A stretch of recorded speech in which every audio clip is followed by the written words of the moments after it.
अस्सलामुअलैकुम वरहमतुल्लाहि वबरकातुहू। नाज़रीन, उम्मीद करता हूँ आप सब खैरियत आफियत के साथ होंगे। आइए इंशाअल्लाह अज़्ज़वजल आज की इस वीडियो में उर्दू किताब जन्नती ज़ेवर का पार्ट नंबर 37 पार्ट नंबर 37 पढ़ेंगे और पेज नंबर आप देख लीजिए 103 है और किताब का नाम जन्नती ज़ेवर और इसका एक बाब कंप्लीट हो जाएगा आज के इस पार्ट में। और फिर पार्ट नंबर 38 से है ना 38 से दूसरा बाब।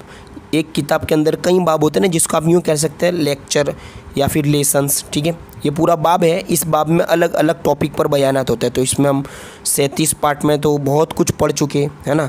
औरत के हुकूक, मर्द के हुकूक, मियाँ बीवी के हुकूक, ससुराल के हुकूक, सास बहू के हुकूक, इस तरह पड़ोसी के हुकूक, माँ बाप के हुकूक, बच्चों के हुकूक, बच्चों की तरबियत के बारे में, बच्चों की परवरिश के बारे में बहुत कुछ पढ़ चुके हैं। अगर आप नए हैं तो जाकर देख सकते हैं, प्लेलिस्ट मौजूद है चैनल पर। और अगर आप कंटिन्यू देख रहे हैं तो बस देखते रहें। तो ये दूसरा बाब यहाँ से शुरू होगा 38वें पार्ट से, है ना। अखलाकियात यानी कि हमारा स्वभाव, है ना, हमारा किरदार कैसा होना चाहिए, अखलाकियात के बारे में पार्ट नंबर 38 से शुरू किया जाएगा। और ये 37वां पार्ट यहाँ से हमें कंटिन्यू करना है, जहाँ से हमने पार्ट नंबर 36 से छोड़ा था। यहाँ है ना, यहाँ से देखिए रास्ते के हुकूक चल रहे थे। अब देखिए यहाँ से कि किसी मुसाफिर या राहगीर को ईज़ा न पहुँचाए। राहगीर यानी वही रास्ते में चलने वाला। ठीक है, मतलब ये है कि रास्तों में इस तरह न बैठे कि रास्ता तंग हो जाए। यूं ही रास्ते चलने वालों का मजाक न उड़ाए, न उनकी तहकीर यानी हकारत बेइज्जती करना। ठीक है, तहकीर और ऐब जोई करे, न दूसरी किसी किस्म की तकलीफ़ पहुँचाए। यानी रास्ते में कोई भी हो ना, आम इंसान हो चाहे कोई भी मज़हब से उसका ताल्लुक़ हो, ये सब चीज़ें हमें ध्यान रखने। ये रास्ते के हुकूक है ना, इसमें सब कुछ आ गया। देखिए हरगिज़, ठीक है,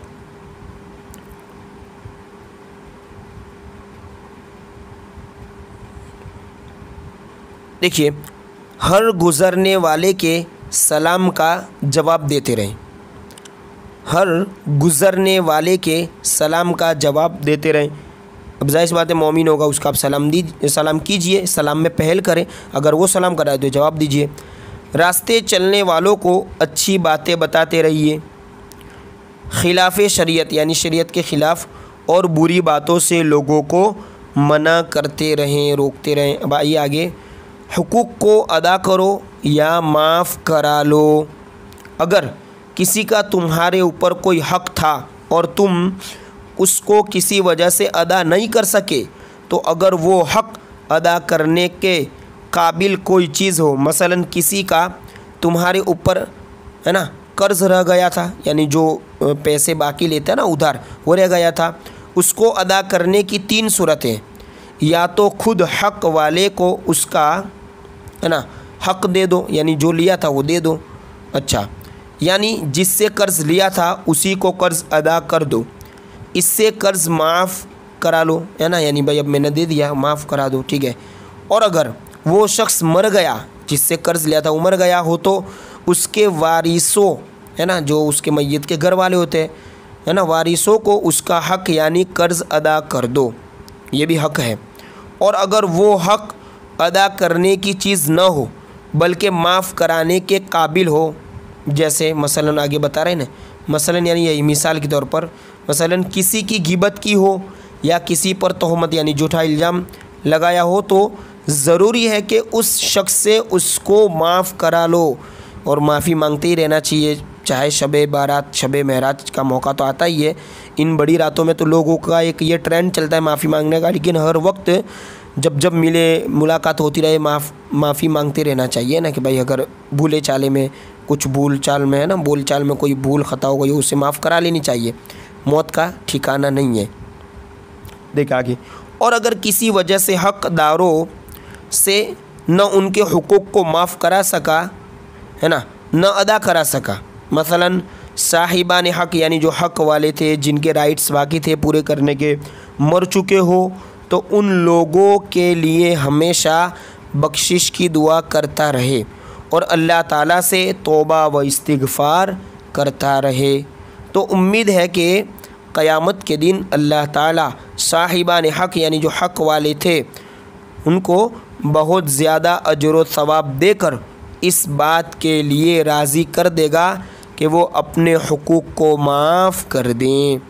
और अगर तुम्हारा कोई हक़ दूसरों पर हो, है ना, और इस हक़ के मिलने की उम्मीद हो तो नरमी के साथ तकाज़ा करते रहो।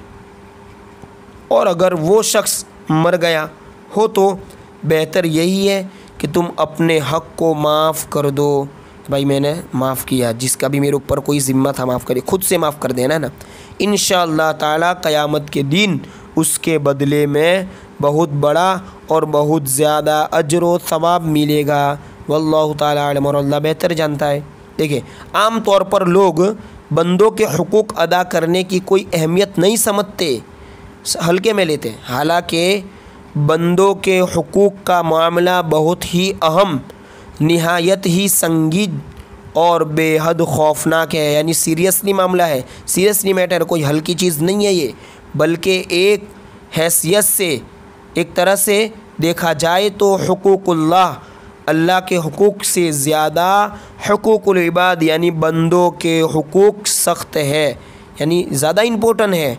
अल्लाह ताला तो अरहमुर राहिमीन है, वो अपने फ़ज़्ल व करम से अपने बंदों पर रहम फरमाकर अपने हुकूक माफ़ फरमा देगा, मगर बंदों के हुकूक को अल्लाह ताला उस वक्त तक नहीं माफ़ फरमाएगा, है ना। जो अल्लाह के हुकूक है वो तो अल्लाह अपने फ़ज़्ल व करम से माफ़ फरमा देगा इंशाअल्लाह, लेकिन जो बंदे के हक़ है, बंदे के जो हुकूक है वो माफ़ नहीं फरमाएगा जब तक बंदे अपने हुकूक को ना माफ़ कर दें।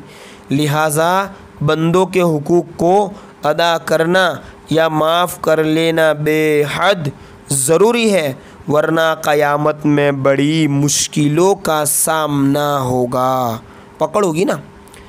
देखिए आगे हदीस शरीफ में हुज़ूर अकरम सल्लल्लाहु ताला अलैहि वसल्लम ने एक मरतबा सहाबाए किराम अलैहिम रिदवान से फरमाया कि क्या तुम लोग जानते हो कि मुफलिस कौन शख्स है।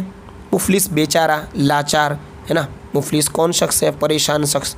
तो सहाबाए किराम अलैहिम रिदवान ने अर्ज़ किया कि जिस शख्स के पास दिरहम और दूसरे मालो सामान न हो, पैसे ना हो, माल सामान न हो, वही मुफलिस है, गरीब है, लाचार है।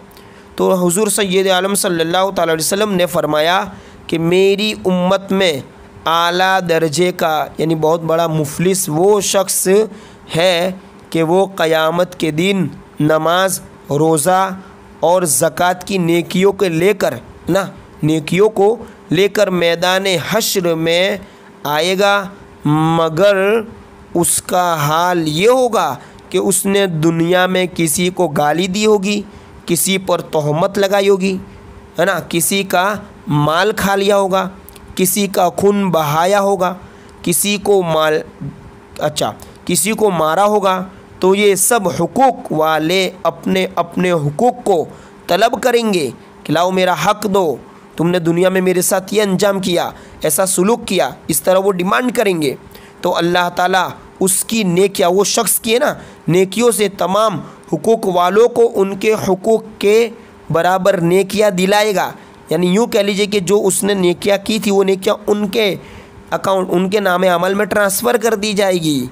अगर उसकी नेकियों से तमाम हुकूक वालों के हुकूक न अदा हो सके, बल्कि नेकियां ख़त्म हो गई और हुकूक बाकी रह गए, तो अल्लाह ताला हुक्म देगा कि तमाम हुकूक वालों के गुनाह उसके सर पर ला दो। अल्लाहु अकबर कबीरा।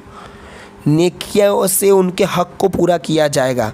इसीलिए दुनिया में कोई हक़ बाकी न रखे, अपने ऊपर भी और दूसरे पर भी, दूसरे के हुकूक को भी अदा करें, अपने हुकूक को माफ़ भी करते रहें लोगों के एतबार से, है ना, वरना नेकियां तो ख़त्म हो जाएगी दूसरे के हुकूक के बराबरी में। अच्छा, फिर उनके गुनाह उस हक़ वाले जिसने हक़ तलफ़ी की होगी, हक़ अदा नहीं किया होगा, उसके सर पर दे दिए जाएंगे। गुनाह न करने के बाद भी दूसरों के गुनाहों का बोझ उसके सर पर डाल दिया जाएगा। कितनी बड़ी यूँ कह लीजिए कि हमारे लिए बदबख्ती की बात है ये। लिहाजा देखिए आगे, चुनांचे सब हक़ वालों के गुनाहों को ये सर पर उठाएगा, फिर जहन्नम में डाल दिया जाएगा। तो ये शख्स सबसे बड़ा मुफलिस होगा।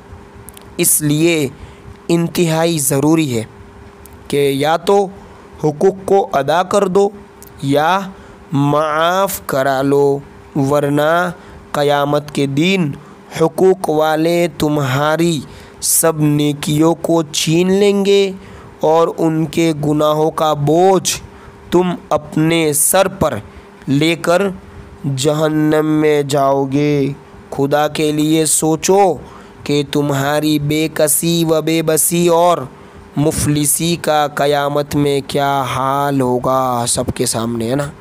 वमा अलैना इल्लल बलाग। अब इंशाअल्लाह अज़्ज़ा वजल पार्ट नंबर 38 से यहाँ से दूसरा बाब किताब का शुरू किया जाएगा, लेकिन थोड़े दिनों के बाद, चूँकि अब अनवार शरीयत जो किताब हमारी चैनल पर कंटिन्यू है उसके भी तकरीबन 25 या इतने पार्ट हुए, तो उसके भी 5-6 पार्ट अब मैं कंटिन्यू रखूँगा, तो उसके भी तकरीबन 30 इतने पार्ट कंप्लीट करके, है ना, कोई बाब ख़त्म करके किताब का फिर इसको कंटिन्यू किया जाएगा। तो आप देखते रहे ना, इल्म दीन का ज़रिया है हासिल करने का, चाहे ये किताब हो या वो किताब हो या आगे चलकर कोई और किताब भी शुरू की जाए।